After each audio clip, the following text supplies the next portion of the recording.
ఒక రెసిపీతో వస్తున్నాను. ఆ రెసిపీ పేరు ఏంటంటే వంకాయతో పచ్చి పులుసు. ఈ వంకాయ పచ్చి పులుసుని నేను ఎలా నేర్చుకున్నాను ఆ రకంగా నేను మీకు చూపిస్తాను.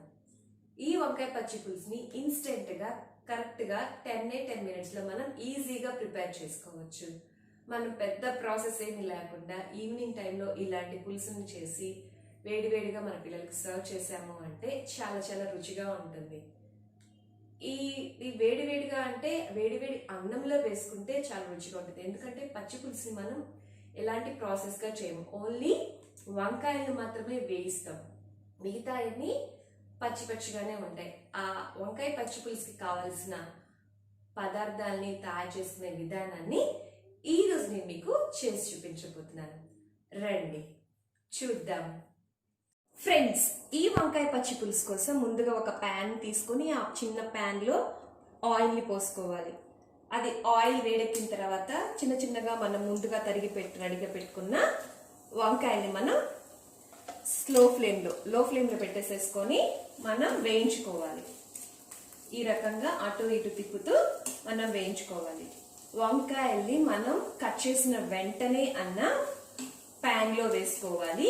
లేదు అంటే మనకి కొంచెం ఒక 2-3 నిమిషాలు టైం ఉంది ఇంకా వండటానికి అన్నప్పుడు ఒక గిన్నె తీసుకొని ఆ గిన్నెలో కొంచెం వాటర్ ఉప్పు వేసేసుకొని నానబెట్టుకున్నాము అంటే మనం ఎప్పుడంటే అప్పుడు కూరని స్టార్ట్ చేసుకోవచ్చు.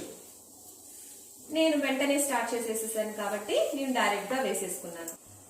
ఈ రకంగా ఆయిల్లో ఫ్రై చేసేసుకోవాలి.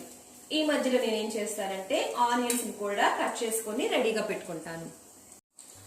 చూసారు కదా ఫ్రెండ్స్, ఈ వంకాయలు పచ్చితనం పోయేదాకా మనం వేయించుకోవాలి. ఇంకొంచెం సేపు ఇది వేగనివ్వాలి. ఎందుకంటే ఇక్కడ చూసారు కదా కలర్ గానే ఉంది, వంకాయ కలర్ లోనే. కొంచెం టైం పడుతుంది. ఫ్లేమ్ ని లో ఫ్లేమ్ లో పెట్టుకోండి, లేదంటే మీడియం ఫ్లేమ్ అయినా పర్వాలేదు. ఫాస్ట్ గా అయిపోవాలంటే మీడియం ఫ్లేమ్ లో పెట్టుకోండి. ఫ్రెండ్స్, ఈ వంకాయలు వేగటం అయిపోయింది. ఇప్పుడు ఒక గిన్నె తీసుకొని ఆ గిన్నెలో సర్వ్ చేసేసుకోవడమే. మిగతా ప్రాసెస్ నేను చెప్తాను. ఈ వంకాయల్ని రూమ్ టెంపరేచర్ లో చల్లారనివ్వండి. కొంచెం ఉప్పు కూడా వేసి వీటిని చల్లారనివ్వండి. ఫ్రెండ్స్, మనం ఇప్పుడు వంకాయలు వేయించుకోవడం అయిపోయింది కదండి. ఇప్పుడు ఏం చేద్దాము అంటే అదే ప్యాన్ లో అదే నూనెలో తాలింపు వేసుకుందాం. ఈ తాలింపుకు కావాల్సిన పదార్థాలు ఏమిటి అంటే 2 పచ్చిపప్పు గింజలు. మనం తీసుకున్న పరిమాణం తక్కువ కాబట్టి మనం తాలింపు కొంచెమే వేసుకోవాలి. ఎక్కువ వేసుకుంటే టేస్ట్ మొత్తం పోతుంది. కొంచెం మినపప్పు, జీలకర్ర, ఆవాల్ని వేసుకోవాలి. వేసుకున్న తర్వాత వీటిని లో ఫ్లేమ్ లో వేయించుకోండి. ఎందుకంటే మనకు ఆల్రెడీ ప్యాన్ హీట్ ఎక్కి ఉంది కాబట్టి లో ఫ్లేమ్ సరిపోతుంది. అదే మీడియం గానీ హై ఫ్లేమ్ గానీ పెట్టాము అంటే తాలింపు మాడే అవకాశం ఉంటుంది. చూసారు కదా, కరెక్ట్ గా సెకండ్స్ లోనే ఆయిల్ వేడెక్కేసేసి ఉంది కదా. ఇలా బ్రౌన్ కలర్ వచ్చేదాకా వేయించేసుకోండి. కరివేపాకును కూడా యాడ్ చేసుకోండి.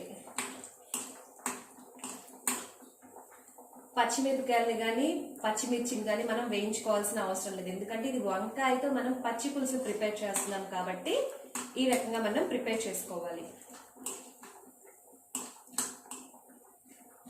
ఇలా తాలింపు వేయించుకున్న తర్వాత నెక్స్ట్ ప్రాసెస్ చెప్తాను.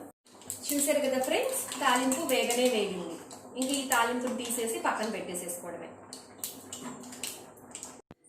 ఫ్రెండ్స్, ఇందాక మనం వేయించి పెట్టుకున్నాం కదండి ఈ వంకాయల్ని. ఈ రకంగా చేతి సహాయంతో మెత్తగా అనుకోవాలి. ఈ రకంగా కొంచెం పేస్ట్ లాగా వచ్చేటట్టు చేసుకుంటే వంకాయ కమ్మదనం మొత్తం పులుసులోకి వస్తుంది. మీకు కొంచెం ఇలా తొక్కులు వస్తాయి కదండి, ఇలా చిదిమిన తర్వాత వాటన్నిటిని తీసేయాలి, లేదంటే గొంతుకు అడ్డపడతాయి. ఈ రకంగా తీసేసేసుకోండి. చూసారు కదా, ఇలా వస్తూ ఉంటాయి. చూసారు కదా, చక్కగా ఇలా గ్రేవీ లాగా తయారు చేసుకోవాలి. ఇప్పుడు మనం ముందుగా తయారు చేసి రెడీగా పెట్టుకున్న చింతపండు పులుసుని కూడా మనం యాడ్ చేసుకోవాలి. మన క్వాంటిటీ తక్కువ కాబట్టి కొంచెం అంటే కొంచెం యాడ్ చేసుకోండి.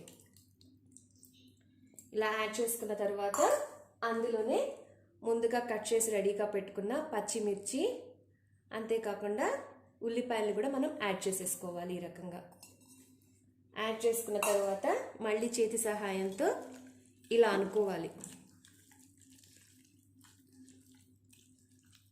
అప్పుడే వంకాయ పచ్చి పులుసు కమ్మదనాన్ని మనం ఎంజాయ్ చేయగలం. ఉల్లిపాయలు అతుక్కొని ఉంటాయి కదా, ఎంత సన్నగా కట్ చేసినా ఇప్పుడు విడిపోయి రెబ్బలుగా ఇలా తయారైపోతుంది.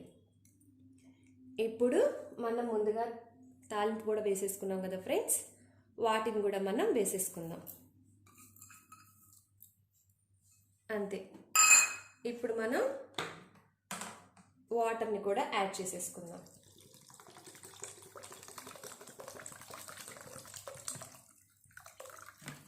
నేను వాటర్ని కూడా యాడ్ చేసేసాను. అంతేకాకుండా మనకి రుచికి సరిపడా ఉప్పుని కూడా మనం యాడ్ చేసుకోవాలి. మనం ఆల్రెడీ వంకాయలు వేయించుకున్నప్పుడు ఉప్పు వేసుకుని రెడీగా పెట్టుకున్నాం కదండి, అందువల్ల ఎక్కువ వేసుకోవాల్సిన అవసరం లేదు చివరిగా. అంతేకాకుండా కొంచెం పసుపును కూడా యాడ్ చేసేసుకోవాలి. ఈ మిశ్రమం మొత్తాన్ని చక్కగా కలుపుకోవాలి. చూసారు కదా ఫ్రెండ్స్, వీటన్నిటిని మనం యాడ్ చేసుకున్న తర్వాత ఈ రకంగా కలుపుకోవాలి. మనం ఒక గంట సహాయంతో ఈ రకంగా కలుపుకుంటే అంతే. మనం ఆల్రెడీ తాలింపు కూడా యాడ్ చేసేసుకున్నాం కదా ఫ్రెండ్స్, ఎంతో రుచికరమైన వంకాయ పచ్చి పులుసు మనకి రెడీ అయిపోయినట్టే. చూసారు కదా ఫ్రెండ్స్, ఈ వంకాయ పచ్చి పులుసు తయారు చేసుకునే విధానం, దానికి కావాల్సిన పదార్థాలు తయారు చేసుకునే విధానాన్ని ఇలాంటి మరిన్ని రెసిపీస్ కోసం, డిఫరెంట్ టైప్స్ ఆఫ్ వీడియోస్ కోసం ఎలైట్ దీప్తి ఛానల్ని తప్పకుండా సబ్స్క్రైబ్ చేయండి.